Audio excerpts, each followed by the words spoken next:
Welcome back to Mustang Mentality. We're here at the Running Point Production Studio this morning, and my guest today is Krissy LaFlech. So thank you for joining me. Thank you. So glad to be here. Yeah. So we have met a handful of times over the last maybe 2 or 3 years. Yes. And I thought today would be a great day to sit down and let people know kind of what we've talked about and how we've been involved with one another in building the community. Yeah, absolutely. So. I love that. Yeah, it's been 2 or 3 years. I remember one of the first times you came to my class while we were doing Ask an Expert Day. Yep. And just so we maybe want to start like what I do. Yeah, of course. Yeah. Somebody may not know. So I left corporate about 8 years ago. Okay. And we bought a house back in Indiana. I was in Chicago for a long time.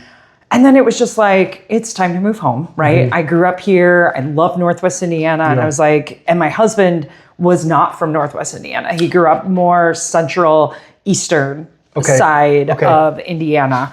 And I was like, let's move back. And when we did, it was, I didn't want to do that job anymore. And my best friend at the time was like, hey, we're looking for a business teacher. And I had an MBA, had my bachelor's, everything, but teaching was never an option for me. I just did it. I was like, I'm going to take a pay cut. Yeah. I'm going to take a big pay cut. But I did. I pulled the lever. What I loved most about my corporate job was the training and development. I loved taking people who maybe I hired in a role and then saw them grow in that role. And that was so important to me. And I was like, and that's when my friend was like, well, that's really teaching. I'm like, shoot. So yeah, I worked in Lowell for 2 years. Tried to build up the entrepreneurship ecosystem out there. Just couldn't get it. Just kept hitting roadblocks. Fast forward, I got hired at Munster, and that's what they were looking for. They were looking for this true incubator experience for the students to really take business to the next level. And I was so excited for that. And so you've been with Munster 6 years then? Going on about 6 years. I think this will be my 6th year starting in the fall. So yes, I have a beautiful space. The Munster community has opened their arms to me and my students to allow my students to experience failure. At the end of the day, that's all that the kids are doing. They're experiencing how to fail in a secure spot, almost like we're in a little vacuum. And they're allowed to fail as long as they're trying, right? And that's the hardest part, is sometimes even getting them to start. Because that fear for them of failing is so bad. So yeah, that's really what I teach. I teach kids how to fail. That's business. You're teaching business though. Like 100%. And it is business. It's not from a textbook. I don't even use That's not the real world. Exactly. You have to be successful in business. You have to have such a high tolerance for risk. And I mean, I have been beyond broke in my life. I'm 30, I turned 36 on Sunday. So, relatively young, even though I've got a lot of grays coming in. Well, that's the business. That's the business. That's the stress of business. But my whole life, I've been self-sufficient. I started in high school learning from my grandmother and her small business, through college running her small business, and then eventually starting mine, which I then ran for over a decade, ended up selling it. And then now I'm in real estate, which is just like a business, right? Like the marketplace is my boss. There is no stability of income. There are no benefits. It's like, every day you don't know if you're going to get paid, but you just have to keep working and working and working. And so that's what being an entrepreneur is all about. 100%. And at the end of the day, if the business fails in the classroom, I'm actually happy for them, right? Because we all know the first time we do anything, we're going to suck at it. And it's really hard for them to learn that because it is a muscle that you absolutely have to train and flex. Because if you don't, that first time that you experience failure, it can be catastrophic. And it could set back somebody if they don't experience it in high school. Right. They're going to experience it in college. And college, guess what, is a lot more expensive to experience that type of risk without knowing what that's going to look like. Yeah. So yes, I try to push them in the mud. You have to. Yes, we do a fast fail model in my classroom. So I do ask them to find the first idea, right? They're going to take their first idea and we're going to test that. They have to know what the failure looks like. I can't tell them what the failure looks like. That's not my job. My role in that classroom is to be the gutters in bumper bowling. Okay. Yeah. Okay. That is the best way that I can describe it is we want them to hit pins. It's not going to be a strike every time. It can't be. Right. But there could be something there that allows them to keep moving. Sure. And that is what that bumper is going to do. No, I don't know all the right answers. Right. I think that's why my students also like my class because it's choose your own adventure. Yeah. You get to choose what problem you want to solve, what that solution looks like. The only thing we can't control is the market. Yeah. And they have to put that to the market Yeah. and find out if that is going to work. And solving the problem is the most important part there because as I've done the past 2 or 3 years, kind of the round table introductions where the students pitch their ideas and something I ask them all of, what problem does this solve in the marketplace, and some of them were like well beyond their age, I'm like, oh my gosh, like you need a loan today. Yes. You have to implement this right now because it's a slam dunk. I can tell you being in the marketplace, like this is a need that the market, has. And that's right. At the end of the day, I can't decide that. I am not even in now I can tell them what's possibly wrong with their idea. Sure. Right? I can give them feedback, help them steer. But if you're going to pitch me something, all I can do is go off what you've pitched me. Yeah. So if their problem is not solid, the product usually isn't. Right. So we do in the first about 6 weeks of the fall, it is very much because a lot of times the kids don't even understand how to find problems. Okay. That's another one is the students really struggle because as parents, yes, I know we never want our kids to experience pain points. And that's really what we're trying for them to understand are what are pain points. So we observe a lot of behavior. I make them watch somebody make dinner at home.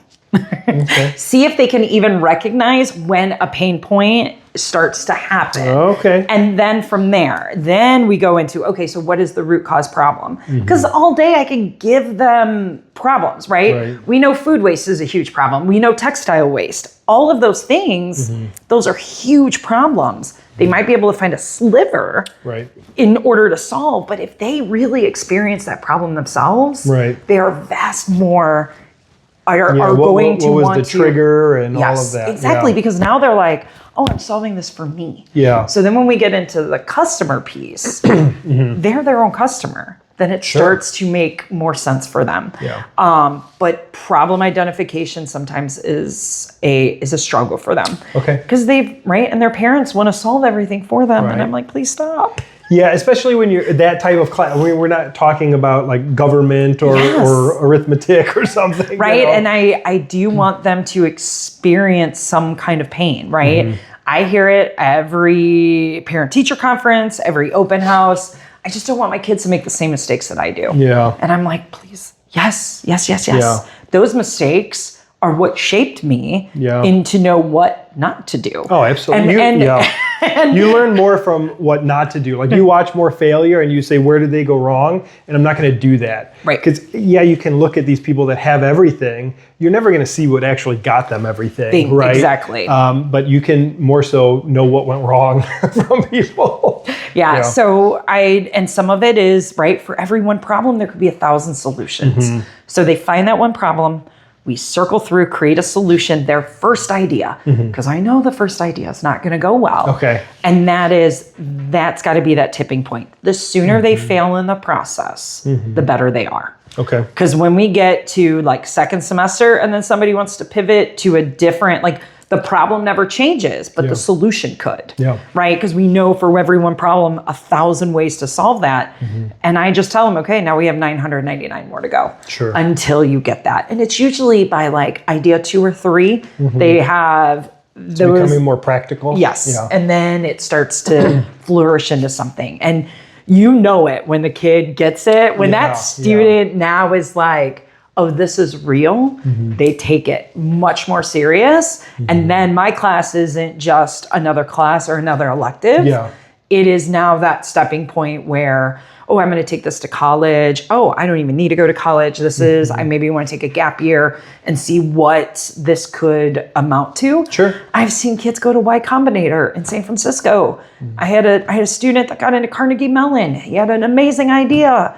Okay, he took a break. And now he's at Y Combinator in San Francisco, building out this idea with, I think right now he's got like 1 million in seed funding. Wow. Like, it can happen. Yeah. There's got to be trust and there's got to be transparency. Sure. And those kids have got to trust me through this journey, because if they don't trust me, they'll just stop. And then my class becomes horrible because they don't want to do the thing.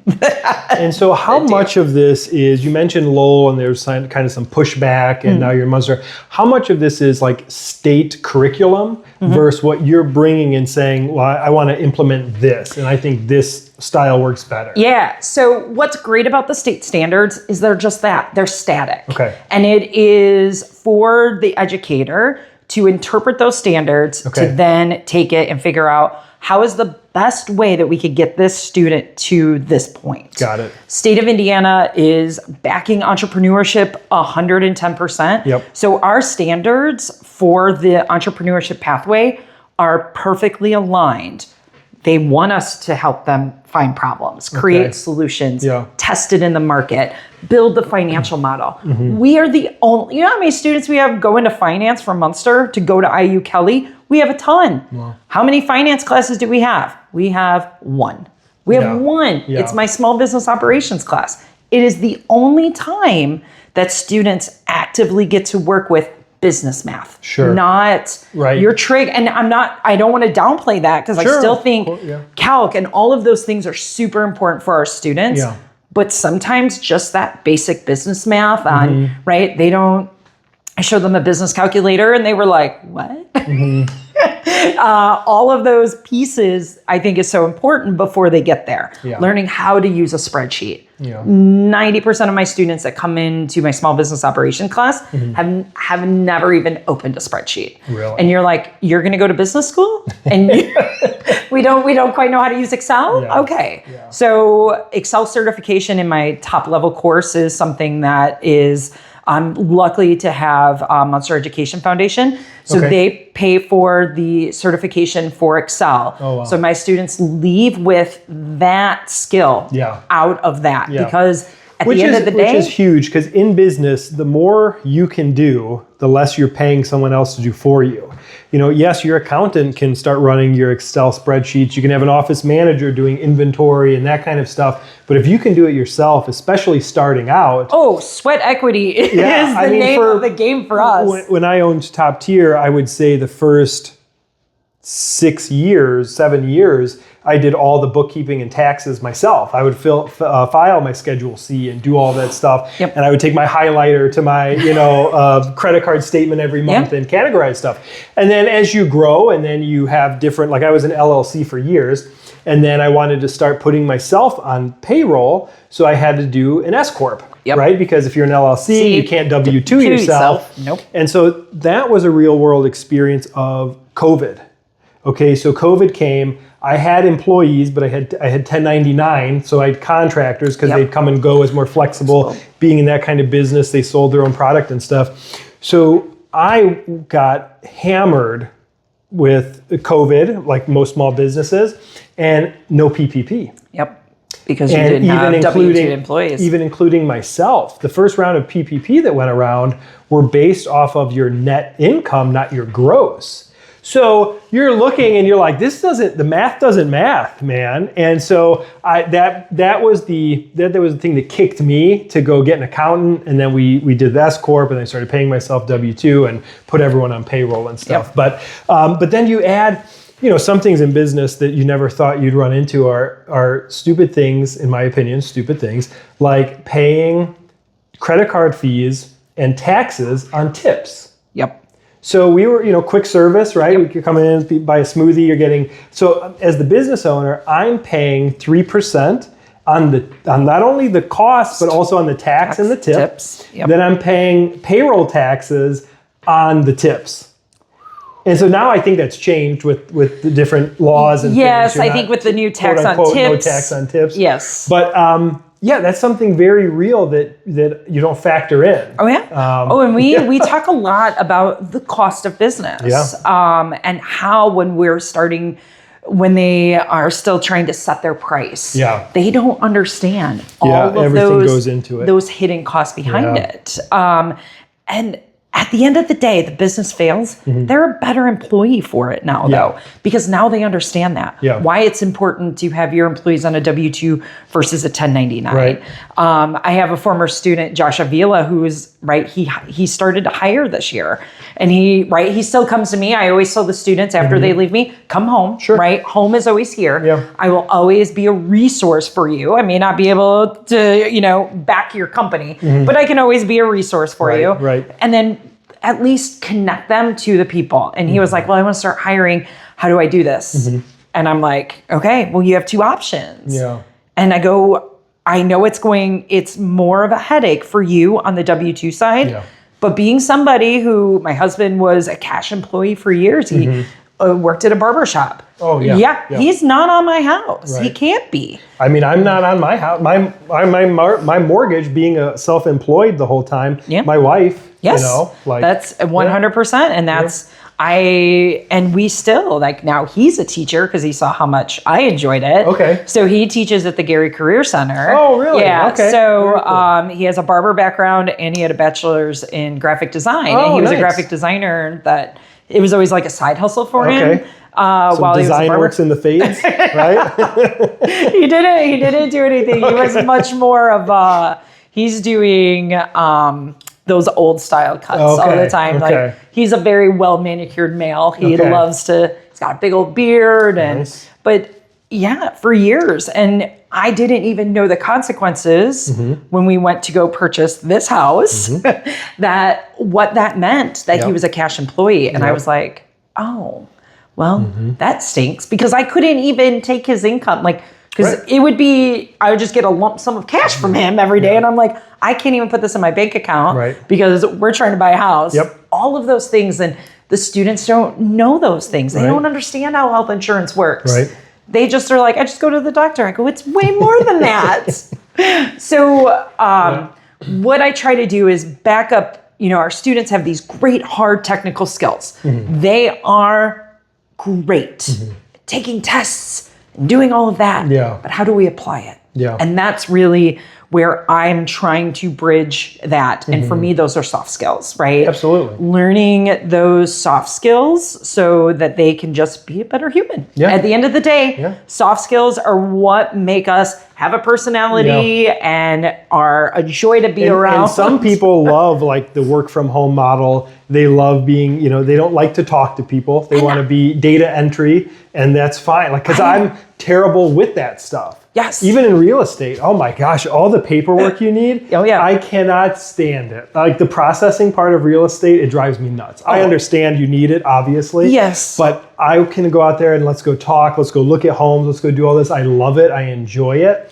The paperwork. Ugh. Ugh. And there's always, you just have to find, and that's my husband. He's not going to be the one who's going to be sitting in this chair and never doing this. And that's okay. But I need him to do other checks and balances. Exactly. So, and it's why I tell my students all the time, don't work with your friends, right? It's not personal, it's business. That was a long, and my husband knows we have those divisions, right? We own a business together also. If if I have that hat on, sometimes my CFO hat maybe not look so pretty. Yeah. You have to protect, it's your livelihood. Yes, 100%. And I mean, that comes into, you talk, now we're jumping all over the place, but it's like people don't realize when you're starting out, there is no falling back. Like especially if you have, a family, you have a mortgage, right? Like I'm not on technically the mortgage, but I am paying the mortgage, yes, you know what I mean? So we're on the mortgage together in that aspect, to where when I had the business for years, you talk about economic development and Ridge Road and all these things and outside effects of these small businesses. People don't realize like the traffic count, the flow, everything. You close one part of the street down for a month, who's paying the bills? I mean, small businesses live, instead of paycheck to paycheck, it's day to day. Season to season. Yeah. Oh yeah, 100%. And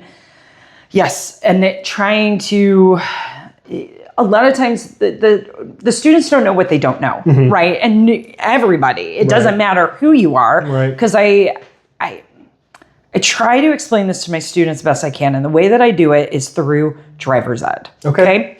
When I was in high school, I took driver's ed at the high school. It was a high school summer course that you took. So there was an instructor and it was you, and you were in a classroom setting.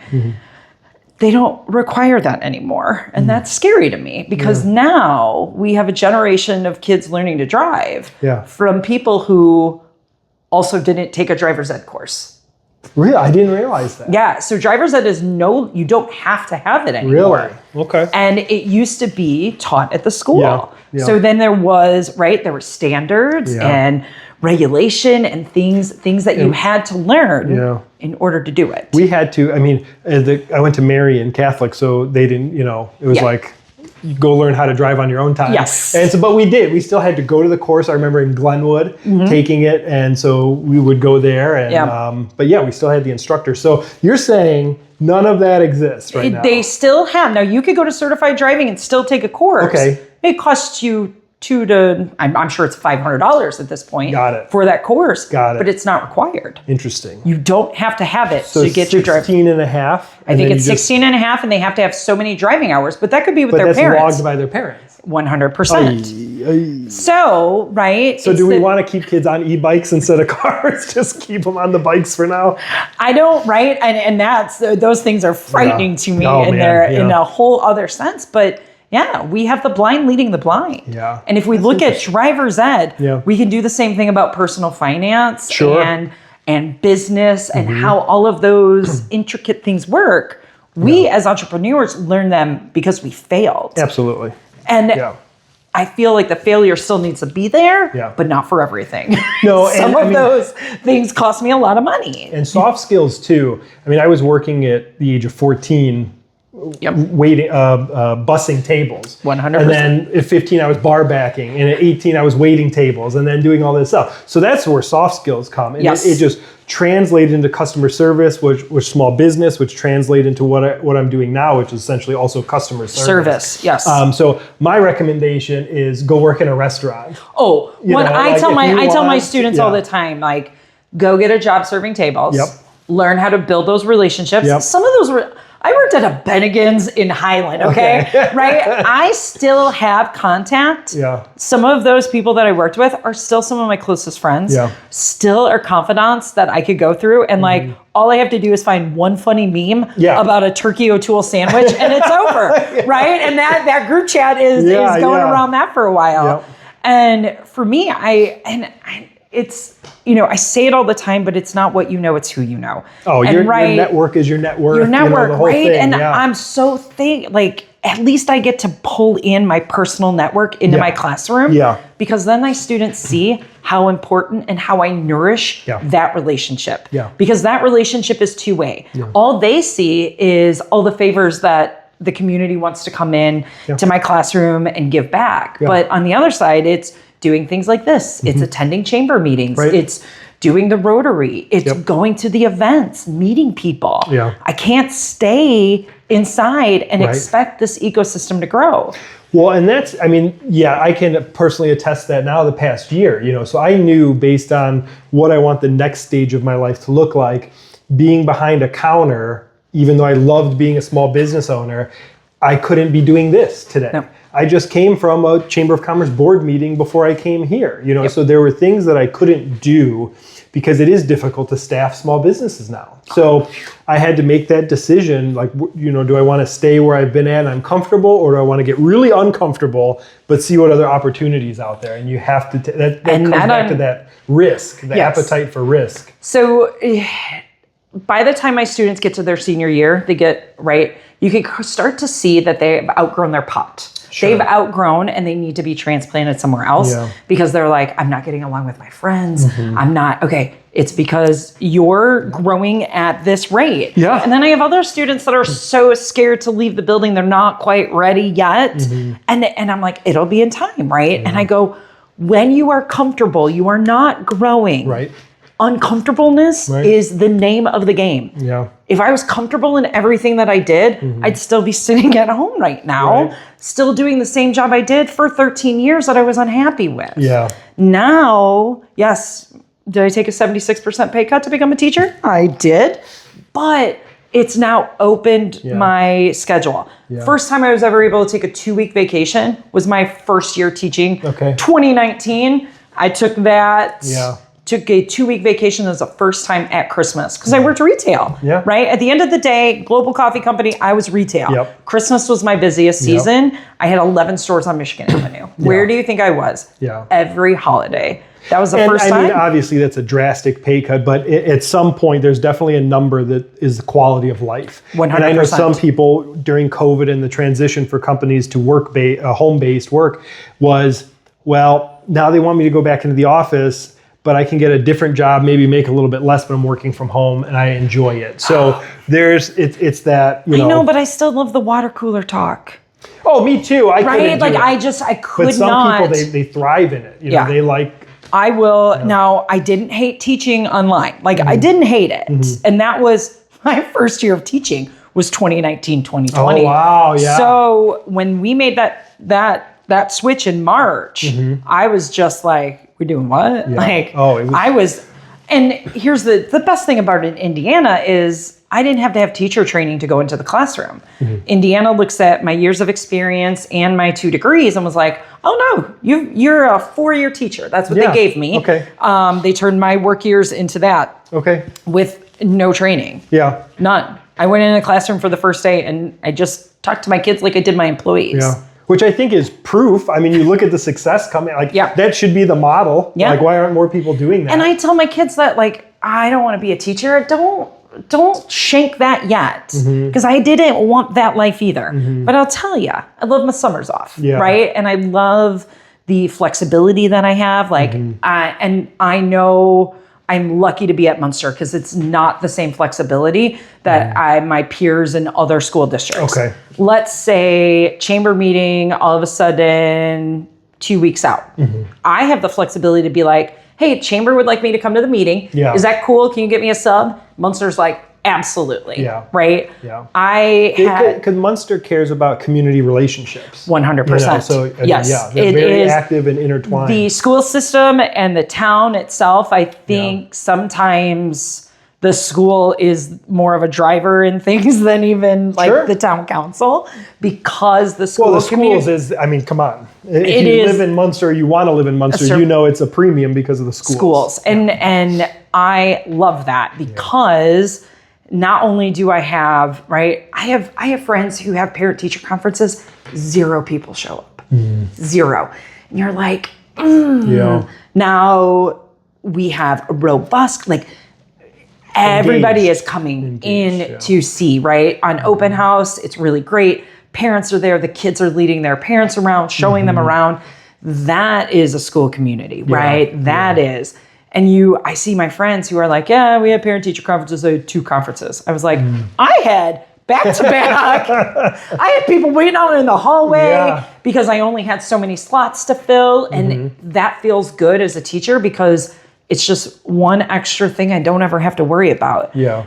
If I have a discipline issue in my classroom, I go straight to the parents. Yeah. And that feels good because I get a response right away. Yeah. And I don't always need like the admin coming in and disciplining. No. let's work with what we have, right? Yeah. There's way other bigger problems that admin has. I can handle, Sure. I can handle Johnny getting out of line for a minute. Let me just email home and I know I'm going to get a response. Yeah. And that as a teacher means so much because that is just, because I have friends who do not have how I call the three-legged stool, right? Because that parent part is never there. Yeah. And that's hard because I had that in Lowell. I didn't have that. We had parent-teacher conferences. I saw no parents. Wow. None.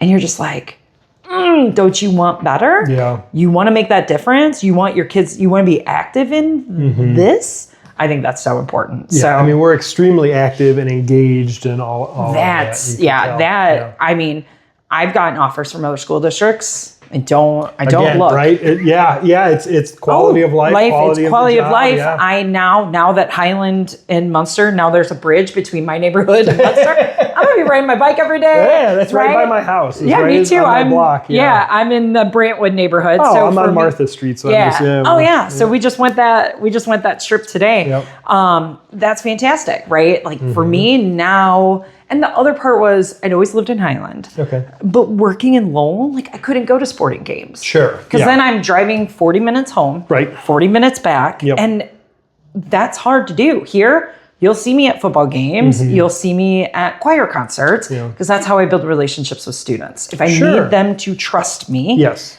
I need to meet them where they're at. I cannot expect them to meet me where I'm at. Yeah.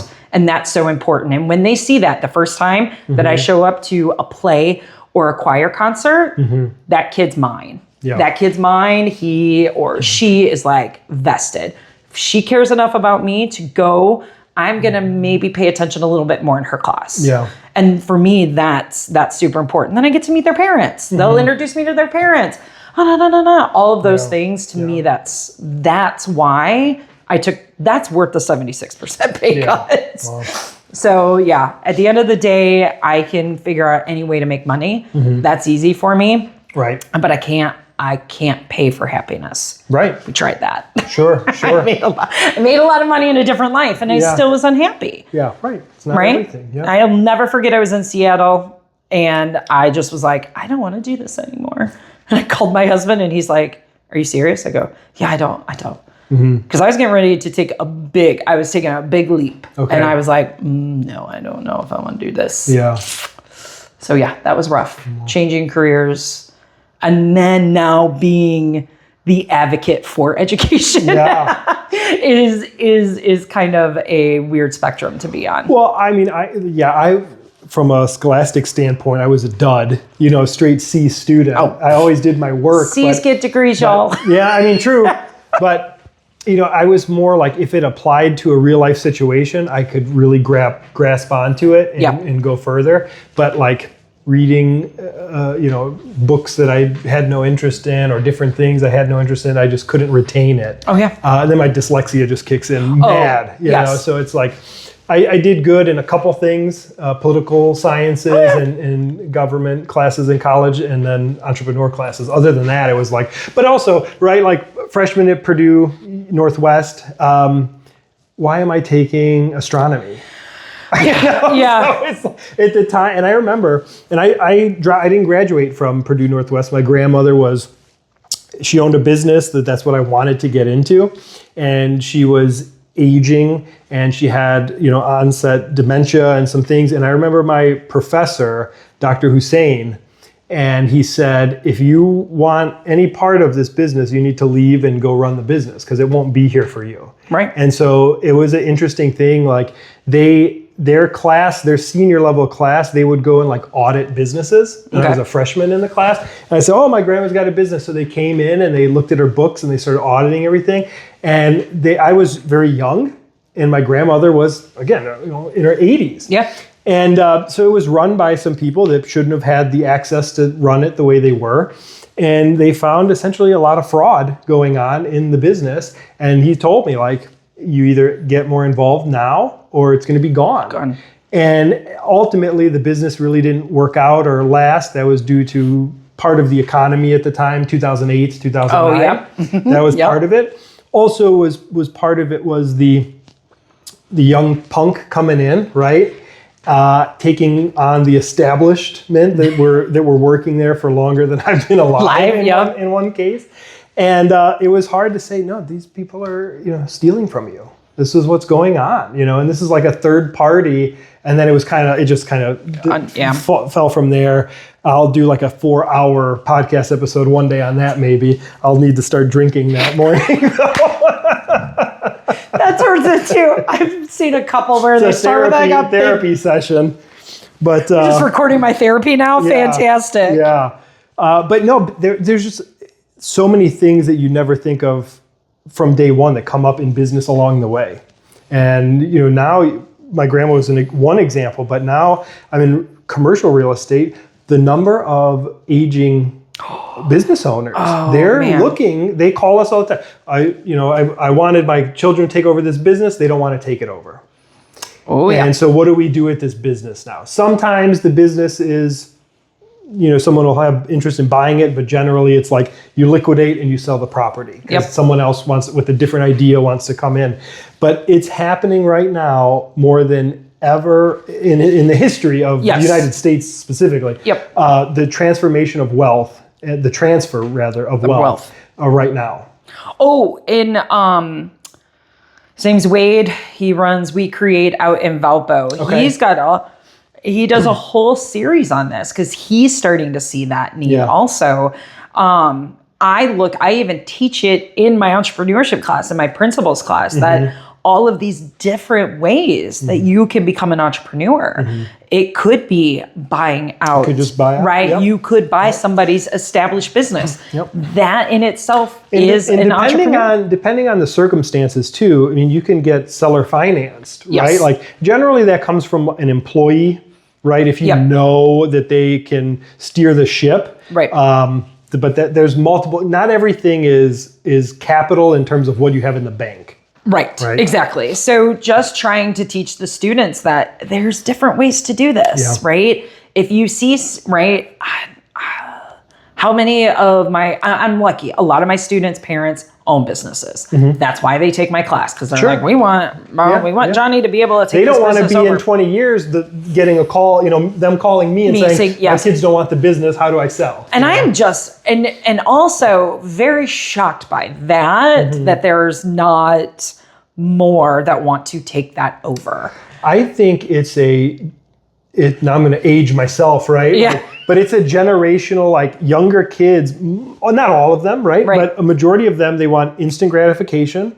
They want everything they don't want to work. Right. Again, I can tell from hiring people when I first started, like 10 years ago, I would post something on Facebook and say, hey, hiring for, barista 3 days a week. And I'd have 5-6 people. Oh yeah, I had part-time after school, blah, blah, a weekend, Saturday. Post-COVID, man, it was like, I want $18 an hour. I'm going to show up for the interview in pajamas. I'm not going to show up for the first day. Oh, yeah. It's like, what are we doing? When I was on the retail side, part of where I was frustrated in my position was the hiring. Yeah. When I first started, I went full-time there 2008, 2009, because it had always been a part-time gig for me. Okay. I worked in television, so it gave me my benefits. That was the reason I was a barista. It gave me the benefits. I did what I loved, which was I was line producing for shows on HGTV. Oh, okay. So design on a dime, things like that. So that was that life. Well, when 2007 hit, nothing was being filmed. Right. We also had a writer's strike at that same time. There was a series of events. And I walked into the store the day and I go, well, now I need your job. And I pointed to my store manager. I go, want your job. Yeah. 8 weeks later, I had her job. Yeah. She got a promotion. Some of the best hiring I ever did was between 2008 and 2010 as far. But then after that, and I didn't even, by 2017, I was already struggling trying to get the quality candidates. Yeah. If unemployment rate is at 3%, everybody has a job, right? And you're only that 3% is really like the skills are not there. Yeah. And that was really hard. And I was like, I'm tired of doing this. I don't want to do this anymore. So that hiring piece, I would have, oh my gosh, the handshakes that I would get from about 2015 to 2017, the amount of people that would, like, give me your hand, they would do this. And I'm like, and he's like, well, you're a woman. Beg your pardon? Excuse me. He's like, well, that's how I was. Right? Like, I know. I was like, what are you going to do now? I would get that more than I would get an actual handshake. And I'm like, people are killing me. I can't. Yeah. And then handshakes are important. Sometimes I'll meet someone at like a conference.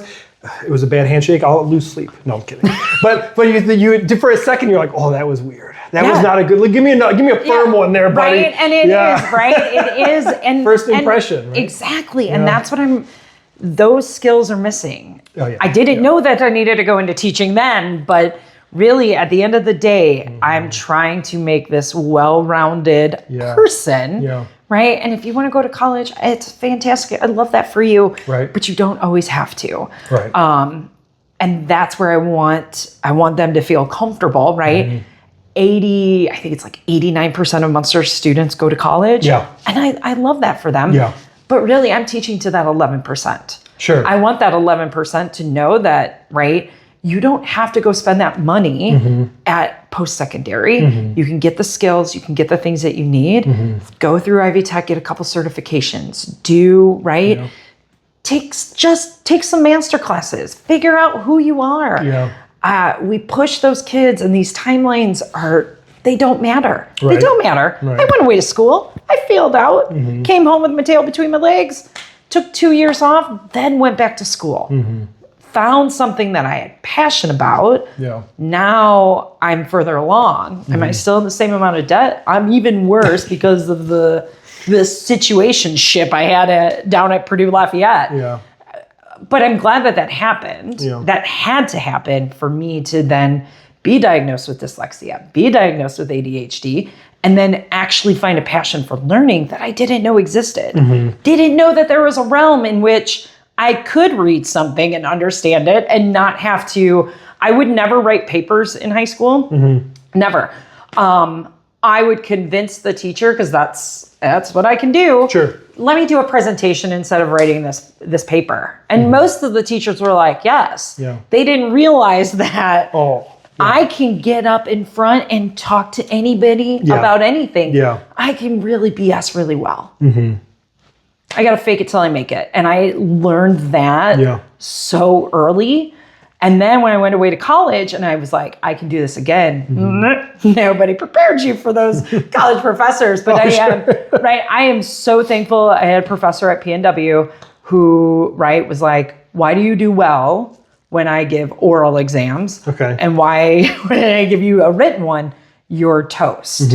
And they pushed me to go get tested. Yeah. And after that, now my toolbox was filled. I had all of these tools that now are going to help me succeed, which I didn't have. That I walked around with an empty toolbox for majority of my life, masking the fact that I had absolutely no idea what was going on, but I was a really good masker. And females who are neurodivergent, typically we are good maskers because our entire life, we've just been like, here's the box that you fit into, make it work.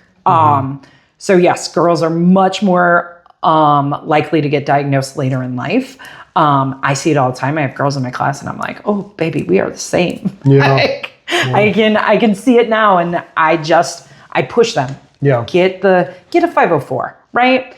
Get an extended time on a test. The extended time on testing saved my life because I would never complete a test in that time frame. And a lot of students are like, but I'm a senior. I go, you can go on college?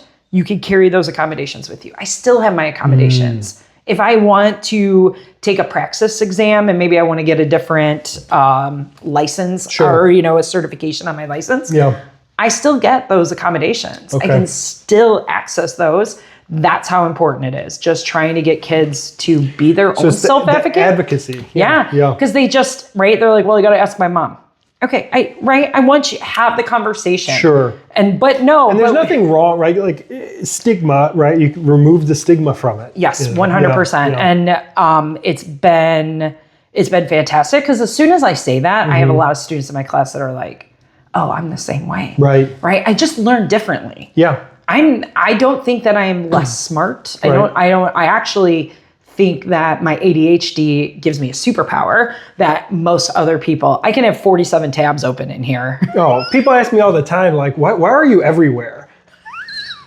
I get the same thing. As soon as I stop, the voices come. You know what I mean? No, right. But you stay busy. You see, you know. Yes, and I have to. Like, if this goes idle, that goes dark places, y'all. Like, it can't. That's my wife. I stand up to eat. You know, I don't even sit down at the dinner table. So, but yes, all of those, and just helping kids get the toolbox they need to be successful, because that looks different for everyone. Yeah.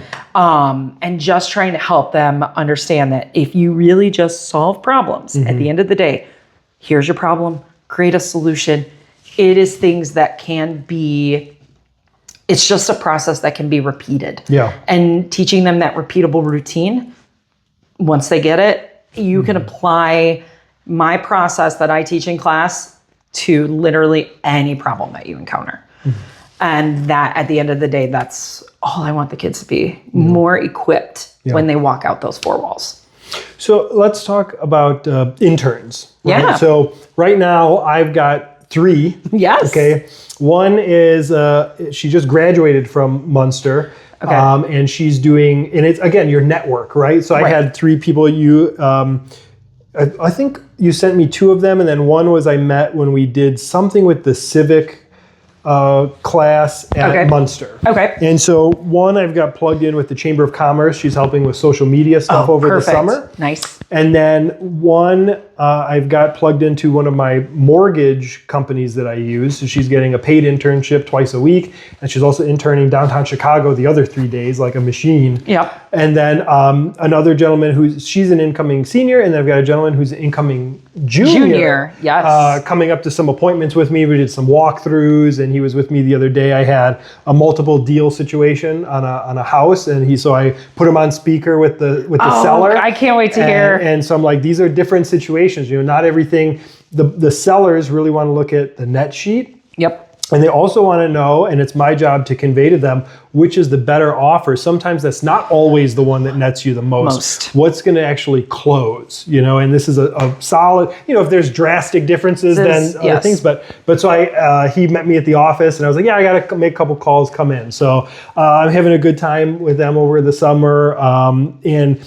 But that's what you've always been doing. Now this is going to be the future for everybody.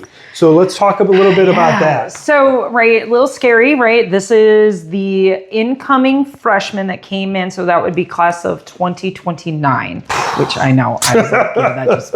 Oof. They are to be able, so the state changed all of the diplomas, right? We saw that it was the first state in the nation that went to this model. Yeah. We had a lot of post-secondary say, what, you're going to remove these pieces? Yeah. And now we're replacing it more with that work-based learning, internship, some kind of experience-based learning, right? Yeah, I think that's where they're, and I'm on board because I believe that is the soft skills. Those soft skills, like there are certain things you cannot replicate in the workplace in a high school.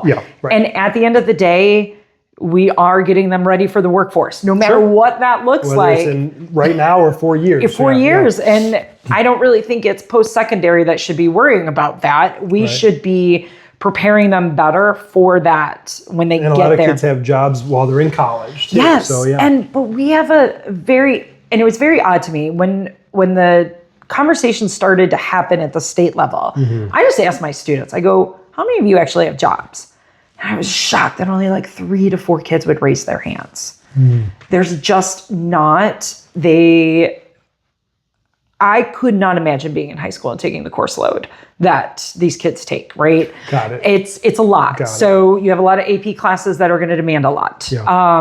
Clubs, right? We want them in clubs because that social emotional learning that they get from there is so important. But we're missing, they don't have a job. And it really is one or the other. For me, it was job. Yes. You know, I played sports four nights a week in high school. Yes. My freshman year is probably why I failed freshman biology. was I would bar back Thursday nights, and all the exams were on Friday. So my shift for Thursday night was 8 p.m. until 3 in the morning. Whew. And then I'd get up at 6:30 and drive to Marion, you know, or get driven to Marion because I was 14 years old. So it's like one or the other. So they're not juggling those. They don't have that job. I actually have had a couple students in the years past try to create some sort of way to do like gig work for high school kids to get, because they're always like, my students are always like, I need money. What can I do for money? And those e-bikes, they can start Ubering, Uber E. Oh man. On your lefts. Yeah. Oh man. We got to teach kids how to ride in the street. Being from Chicago, like I ride my bike. I rode it everywhere in the city. Okay. So I'm used to like riding with the flow of traffic. Okay. But man, no, all of the kids ride on the sidewalks and you're like, oh no, my guy, don't do that either. Cause ruin up your tailbone. Oh, jeez. So yeah. I have every seat cover imaginable. Okay. But I also used to ride one of they didn't have, it was only brakes on the handle and I could reverse. So then I never had to take, because I clipped into my bike when I was in the city. Yeah. So I could always keep my feet moving. It was a freeform bike and it never, So it was, but I loved it. And the reason I couldn't have a car. I had 11 stores in different areas. So it just didn't, and I never had an office where I was at. My office was those 11 stores. It was the expectation that 5 of my busiest days, I would be in those stores. So yes, we adapted to bike life. Got very lazy when we moved back to Northwest Indiana. But kids are balancing a lot. So I've had students, but they need internships. But it's not just Munster. Right. It is the whole state. It's everybody. It's going to be everyone. Yeah. And we need, but here's the state gave no help. Right. So every school district is trying to navigate this on their own. Yeah. Every school district needs their local entrepreneurs, their local chambers to kind of step up. Right. Because we have been told from your IUs, your Purdue's, they are not accepting students who do not have that honors plus seal on their diplomas. Right. That is going to be essential if they want to go post-secondary. It's 75 hours. Throughout the course of the 4 years. Of their 4 years. Okay. So that 75 hours can come over the summer. Okay. It can come in a plethora of different ways. Okay. And what's nice is my class gives 25 hours a week. Oh. Or 25 hours a semester? I think it might be for the whole year. It's 25 hours. Okay. But I offer 3 classes. Okay. So with those 3 classes, you would get and that is Indiana saying we're investing in entrepreneurship. Yeah. You have to be part of the Started Up Foundation, their cohort of teachers. Okay. But as long as you are using their materials and doing getting them ready for the challenge and submitting pitch videos, that all counts towards that. So that could encompass all of their 75 hours. Oh, wow. Okay. But unfortunately, not every student can take my course. Right. So we really need the community in every school district to just say, hey, we are willing to take these students and give them an experience. Right. At the end of the day, it doesn't matter if they're filing papers. It doesn't matter if they're going on sales calls. They could be working in an office, shadowing. There's a million ways that we could get the students the experience that they need. But they are no longer getting that workplace experience when they're in high school. Right. And some of them are getting their first jobs when they're 22. Well, bro, like I've interviewed some of those people, right? And I'm like, you've just been raw dogging life this whole time. I interviewed him at 20 and did not get the job. Right. Yes, and even if they're working with somebody in HR, just looking at how we look at resumes, how do you make sure that these things, these pieces that we take for granted that we know, and we don't know what we don't know. Right. So we go in assuming that these students know these things. Right. And they don't. Right. Goes back to the driver's ed, right? Yeah. Yeah, right. You know that you have to make a right-hand turn into the right turn lane, right? Not every kid knows that. Yeah, not every adult either. I know that. Good Lord. My biggest complaint is at Columbia and Ridge Road. Okay. All right? Yep. We can both turn at the same time if we're coming off of Columbia to go onto Ridge Road. Yep. Like, that left turn lane can go, and I can turn right. Stay in your lane. Yeah. It's mind-blowing to me. I get it the same way, like Lincoln and 41. That light doesn't stay green forever. I want to turn left. You have your blinker on. We can turn the same way. Oh, yes. Yes, right. We can go the same way as long as you stay in your lane. Like, I think the stay in your lane applies to a lot. I really think that in itself, the stay in your lane conversation could happen anywhere. On a multitude of things. Yeah. But I want the kids to be more prepared. And Mr. Nolan did come and he spoke at one of the chamber lunches this year, preparing the business community, saying, hey, we're going to be reaching out to you guys. We're going to need your help on this. Yes. So the seed has started to be planted, and now it's just conveying over and over and over again, this is a thing. That they have skills to offer. Yeah. They really do. And if you allow, and the soapbox that I get on a lot is these students have really great ideas. Yeah. Unfortunately, sometimes the adults in the room don't want to listen to that, right? They think they know everything. Yeah. Yeah, well, you can knock them down a peg or two. I mean, starting in business, especially in this town at 22, it was an uphill battle. Yep. Young punk, right? Like, yeah. It was a decade of extremely condescending tone that now I'm so active in everything because I want to change the tone. Exactly. And if you ask people sometime inside, but certainly outside of our town, you hear about our town. Yeah. And so like Lance from the chamber in Highland, right? So you're in Highland. Yes. We'll joke all the time. He's like, Munster, so it's it's a thing. I graduated from Highland High School. Do you realize I still have people in my DMs. How can you work at Munster? Just saying. It's still. And so Courtney Margraf, she works at central office, and her and I went to high school together. Oh, okay. So when I first got hired at Munster and I saw her, like both of us just started laughing because she's like, my dad still says the same thing. But I mean, and even growing up, my parents lived in Lansing. Yeah. We lived in Highland, and every time we came down Ridge Road, my mom and dad had much to say about the town of Munster. Yeah. Every time we drove through, I always, growing up, playing sports, that was our biggest rival. Yeah. When we were competitive still. Yeah.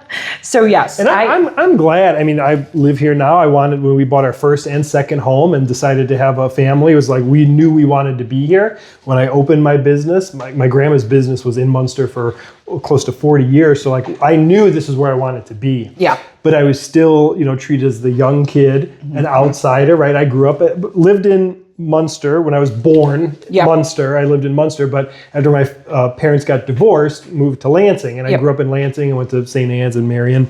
But as an adult, we moved back here. So it's kind of still part of that outside, nose in the air to the kid that didn't grow up here. Oh yeah. But you get it at school all the time. Yeah. Like you'll have other students be like, "You didn't go to elementary school here, did you?" And you're like, boo, hey, let's pump the brakes a little bit. And you're like, not everybody got to go to Eads. I'm sorry. Right? So it's also very ingrained in the school. You also have this was a shocking thing to me in Munster, how many teachers that I work with, peers that I work with, that also graduated from Munster High School.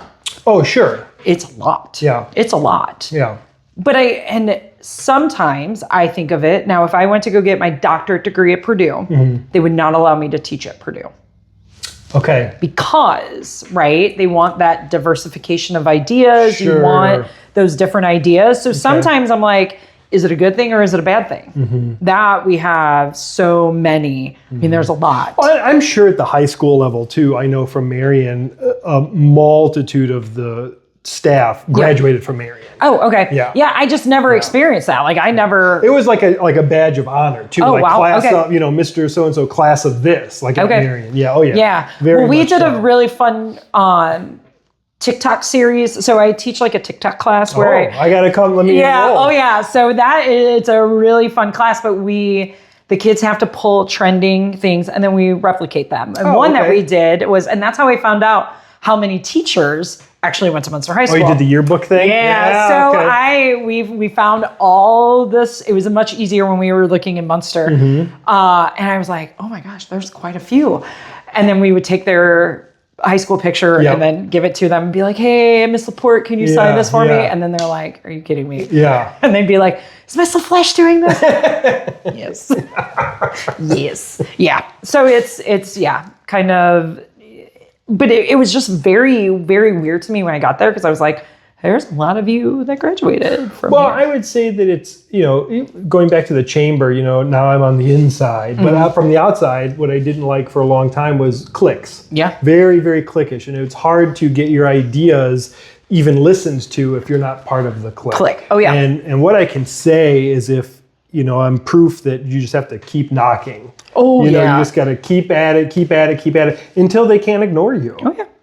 I I love being a disruptor. Yeah. That's for me. That's how you grow. Yes. Because being an outsider in education, never having the teacher training, sometimes is a good and bad. It's a double-edged sword, really, because when we're in a meeting and I'm with nothing but other teachers, you don't have a teaching degree. Yeah, I know.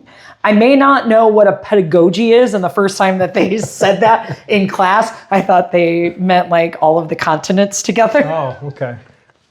Right? Or they'll talk about different teaching techniques, and I'm like, yeah, I don't know that.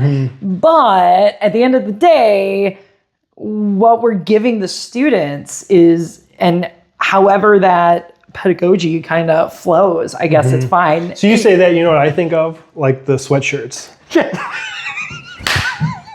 Patagonia?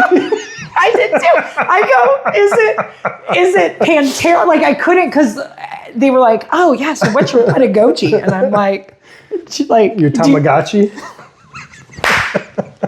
Your Tamagotchi, yeah. I mean, when you're in a teacher meeting, some of the language that you're just like, what is happening? Yeah. Is it really this serious? And sometimes I just have to laugh, and I will always be the one in a meeting that will, like when something makes I will just shout out a joke and get the entire room to crack up. But yeah, now we have a new principal, so I'm like, not new. I mean, right. From within, right? Yes. Okay. Bob Snyder I think he's been with the district for 17 years. Okay. So stability, Stability. I'm actually really excited.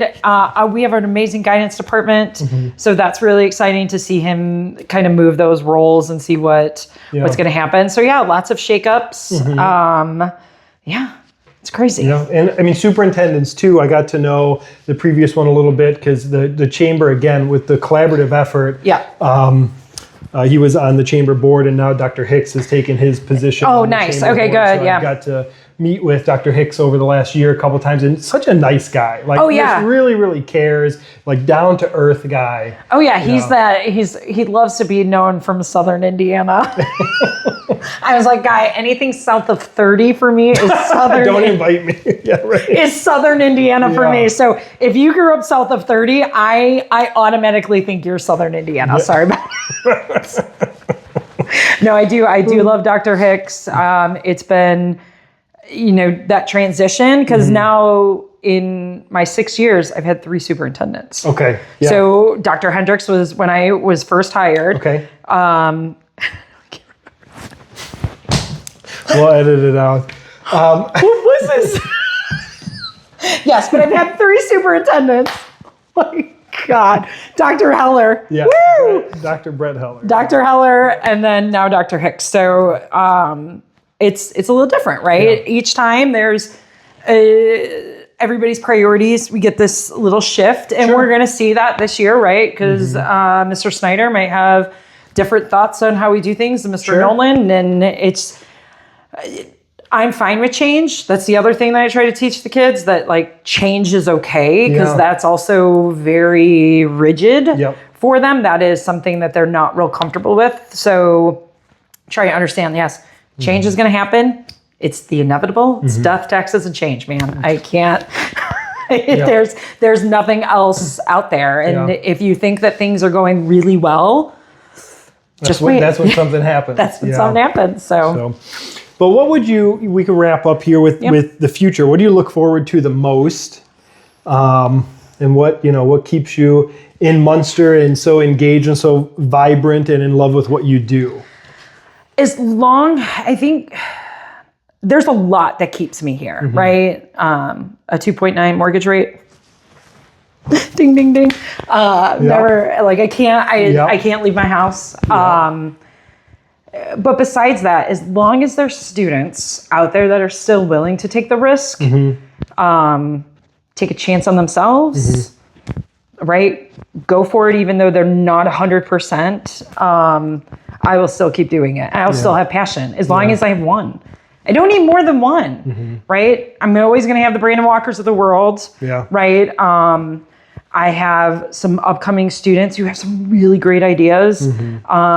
This year's principal students were great. And that's like my intro class. They all started candy businesses. So they got that first experience. I got a freeze dryer. Oh, yeah. Yeah. A little bit. Yeah. So they got experience building something that was kind of prefab for them. Okay. So I'm excited now to see what they build when they're on their own. Okay. And that's kind of how I pace the 3 courses. This first one should give them a taste, but it's going to be a taste that is corralled, right?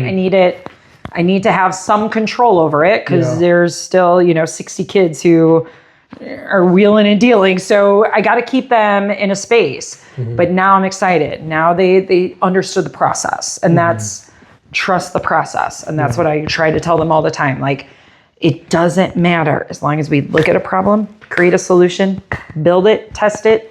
We're going to do it all over again. In every aspect, as long as there's kids that are still willing to trust me, to take that risk, I'll still do it. It fills a cup for me. I don't have kids of my own, right? I was very career focused.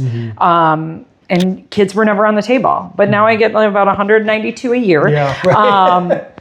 And I love to see that. I'm now coming around. My first group of students have graduated college and they're coming home, right? And for me, it's been, I want you to go experience things elsewhere and come home. Bring back what you learned. Bring back those ideas. Bring back what you've learned. Then apply it here. You don't have to go to Silicon Valley. You don't have to be in New York. You don't even have to be in Chicago, right? Come home. You have a support system here. And as long as the community is willing to match and keep funding the things, my crazy ideas, I cannot say enough about Munster Education Foundation. They're giving me money now to have a embroidery machine.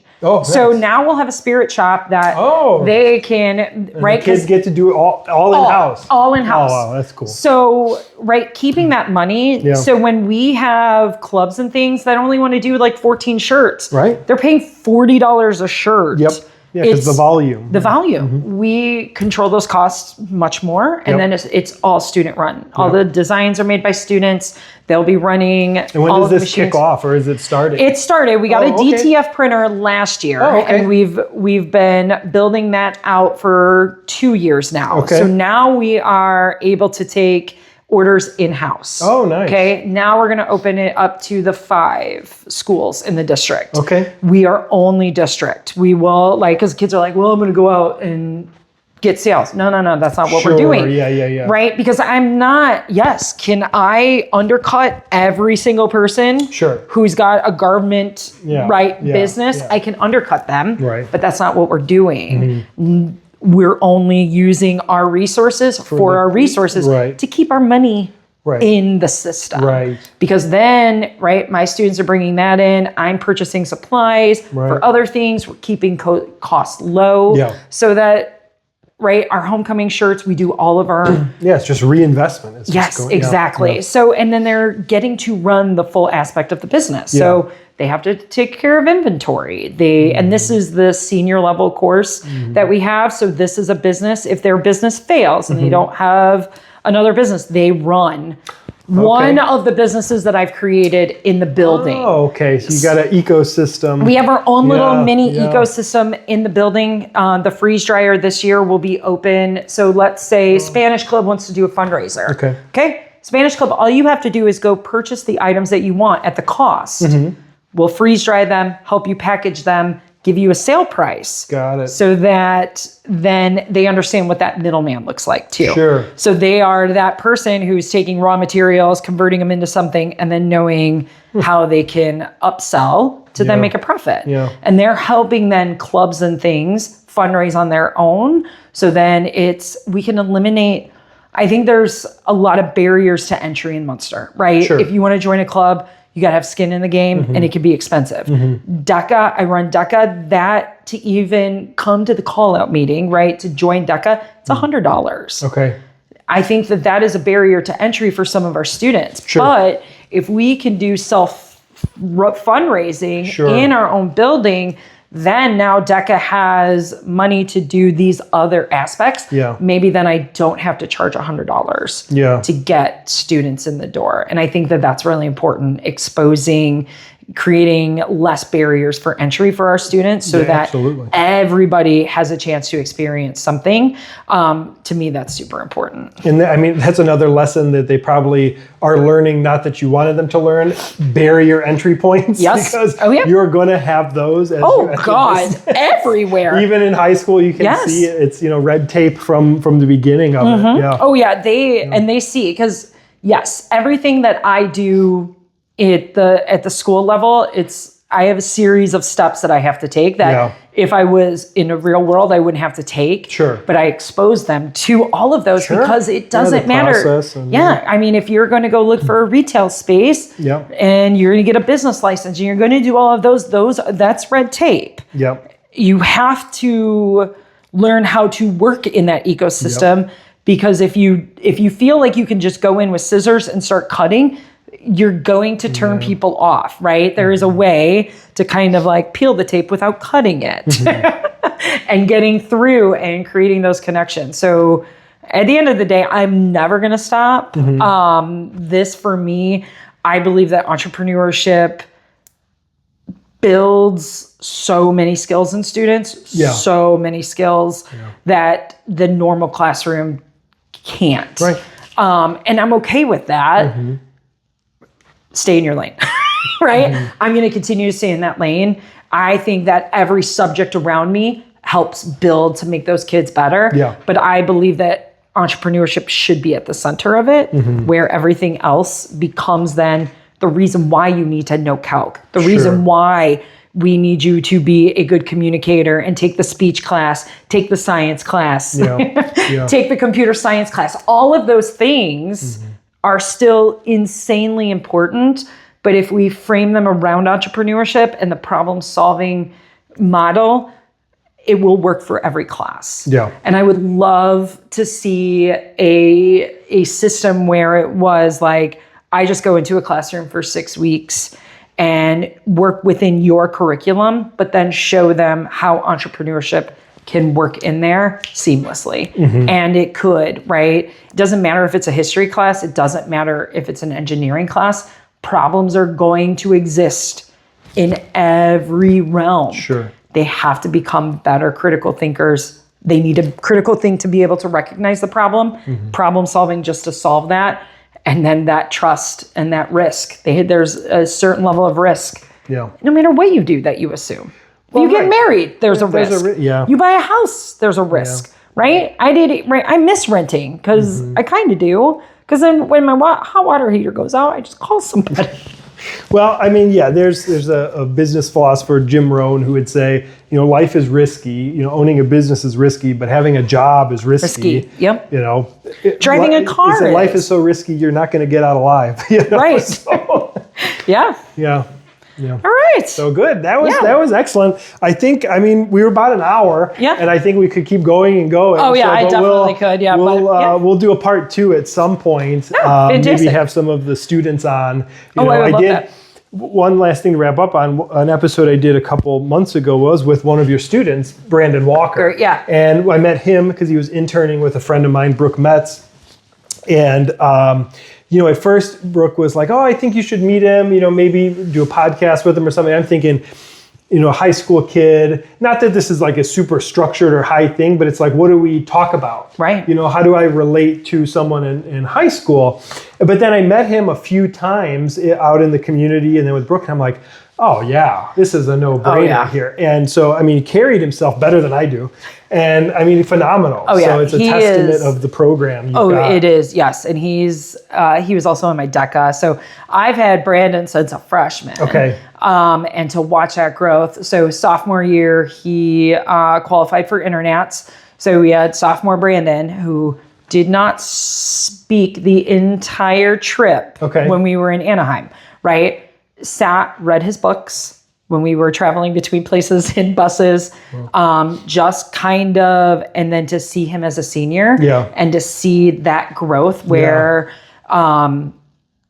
he struggled when we were in ICDC because he didn't win. And I think that was the first time that was something that he didn't win. Okay. And then from there, just how moldable he has been and the acceptance of feedback, right? When something doesn't go right, and then how he processes it and comes out on the other end of it, it's magical to see. And he's another one. When he comes back from Brown, watch out. Because he really, I know he wants to go to law school and all of that, but at the end of the day, he's going to be successful because he is open to the risk and the reward. Those are the people we need coming back here. Oh, 100%. To bring us where Munster should be going in the future. Yes. Oh, 100%. But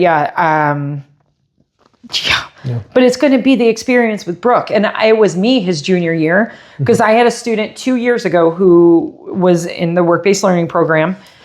She wanted to go into real estate. So I was like, take an online real estate class. Sure. Why not? Yeah. And that's that's the beauty part. That also counts as an internship, right? Anything can count. So set them up that first semester to do the online as a senior. Now, Brandon, I think he's taking his exam in the next week 18, or two. So you have to be 18 to take the exam. Correct. But you get 1 year from the time you pass the course material to pass the exam. Exactly. Yeah. So why are we not having just the real estate license, that aspect, the connection building, all of those things are so important. Just what does it hurt? They don't, it's no different if you take an AP class and you don't take the exam. Did you not take the AP exam? Sure. Now you might know how to get a mortgage. I had no idea when I left high school how to apply for a mortgage or what any of that looked like. Now you have a set of skills. Yeah. Even if they you figured out a place for these kids to take tests, that would count. So he was able to do a full year internship. First semester, he just did online coursework. Yeah. Then that second semester, we set him up with Brooke. And then, but that experience is invaluable. How much time do you really spend on the interns? If you looked at how much time, maybe this summer, keep track of it. Because I think that's what people are worried about is that, what is this time investment for me?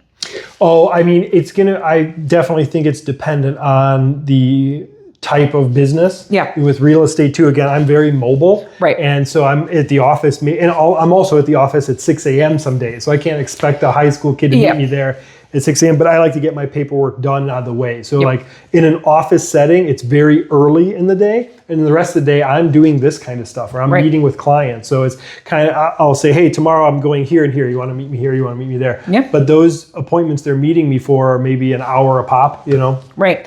So I think it's a low time commitment. Yes. But it's that reward, that hour that you give Jeremy, that's like 15 hours in Snapchat land. Sure. How many snaps is that in that? But that is, they feel like they're part of something, and everybody just wants to be a part of something. At the end of the day, we're humans. We want that connection. And they do. They are, I worry about, right? Because he's going to be a junior. Like at the same time, when he was asking me about the internship, I go, isn't there something, right? You have the rest of your life to work, right? But they don't see it that way. At least in the summer too, it's, hey, can you meet me here? Yes or no? It's not like the structured part of it, like it would be more or less. And here's the other part, right? Our internships have always been at the end of the day. Brandon was one of the very first at Munster to have first and second hour because it worked better with the business. So there's all of these adjustments that we have to try to make. And I look at, we're lucky that we have Powers Health right here, but they only give us 10, we get 10 students for that internship. That's a 12-week rotation. They go through 12, I think it's 12 weeks, but it's about 16 rotations around the hospital. We get 5 students a semester. Medical pathway is our biggest pathway. We have, the 1 year I interviewed, I had over 100 kids apply for the internship, right? Then I interviewed 30 to pick 10. It's tough. And we try to be fair. We're not only basing it on grade point average. It's grade point average. They do an interview. They have to submit a resume, 2 letters of rec. Like, we're asking a lot for this because it is that so competitive. We need more. We need more. We need other, right? Physical therapy, right? Because even if it's medical, we can be anywhere in that medical. What do they need at Hartsfield, right? Who could we send over there? What could we do? How do we open those doors to open up those communications? These kids have skills. We need to capitalize them as soon as possible, or they're going to go somewhere else. And now, and I look at Powers like, guys, you're missing out. Don't you want these kids to come back and work for you in 4 years? Some of them are getting a CNA. It's a pipeline. But some of them are getting a CNA now. They're going to the Career Center getting a CNA. Fantastic. I'm there for that. Now give them an internship so then you can actually, or just hire them. Hire them and I'll send them 2 hours out of the day earlier than what a normal shift starts. So those are the applications, and sometimes in education, the rigidness is going to make this more difficult. Because you're like, okay, so these are minors. So if they're driving places, all like transportation, what if they don't have a car? What do we do? So building things in the building, like what I'm doing, they could work at the Spirit Shop, and it's called the Horseshoe. They could work at the Horseshoe and be an active role that could count as an internship. So we do have all of this problem, and you brought a solution. Yes, and we test it to the market. So like this year, I want them to build a Shopify. We don't have any spot where you can buy our student designed pieces. So this year they're gonna learn the in and outs of a Shopify. They're gonna be starting embroidering. They're going to be managing the DTF and how those prints come out. We do the homecoming shirts, which is we have each class, they use this as their biggest fundraiser. Last year, I think the total that we made for the classes was over $5,000 that they got to split 4 ways because we're doing all of that work in-house now. So instead of, they would get the shirts for $10 a piece, sell them for $15. Now we sell them to under $5, and now they're making $10 a shirt. So in keeping that price down, so that we want everybody to buy the homecoming shirt, because when we do our pep rally, each class has a very specific color, and then it makes these blocks of color. As a freshman coming in, school spirit to me in itself is its own entity, and we could have an entire class just teaching kids how school spirit changes every dynamic that we have when we are that one unit versus 4 or 5 separate pieces. How much more cohesive, how much more fun just like school can be. It can be fun. Do I have dance in the hallway? Yes. Do I do minute to win it games in the hallway? 100%. Because in those 7 minutes when they're passing, that needs to be just as much fun as any other part of the day and make that welcoming. So last year I started minute to win it games in the hallway. Okay. So it's like 7 minutes to win it. So what are they doing? Like, this one was hilarious. I didn't record this one because I was embarrassed for the students, but usually I record them. Okay. And then we make TikToks out of them later. Sure. Yeah. Having students try to catch, like I would blow up balloons, but I wouldn't tie them off and then would let them go. Oh, okay. And then try to make them catch them in the hallway. Okay. Yeah. By far. Like I just suggest at home, blow up a balloon and then make your significant other try to catch it while it's blowing around. It's hilarious. It's by far the funniest thing. And then record it. Because I was like, man, because they were all like, are you going to record this, Miss LaFlech? I was like, maybe. And I'm like, I don't know if I want to do it. Fine, I won't record it, but it is still going to be funny. Yeah. But I mean, that's a whole other thing, the whole cell phone policy. Yeah. I don't know what I'm going to do. I use cell phones in my class all day. Oh. The state's coming in. Yeah. No. Yeah. Cannot use them. They cannot have access. They are not supposed to have access to them during the day. Yeah.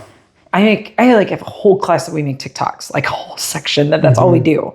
And now I have to figure that out. And it's going to cost me more money. Interesting. But I got to get equipment. So then I call up Munster Education Foundation and be like, hey, want to get some equipment. We need burner phones. We need 20 burner phones. We need 20 burner phones. Could you imagine the red tape when I put that grant in? What could happen? Why does LaFlech need 20 burner phones? What is happening? Yes. Oh man. But Good. Well, thank you for the time today. Yeah, this is great. We covered a lot. I think our energies brought us everywhere and all the places we need to go. Yes, I love it. So a good handshake there to end it. So thank you. Thank you.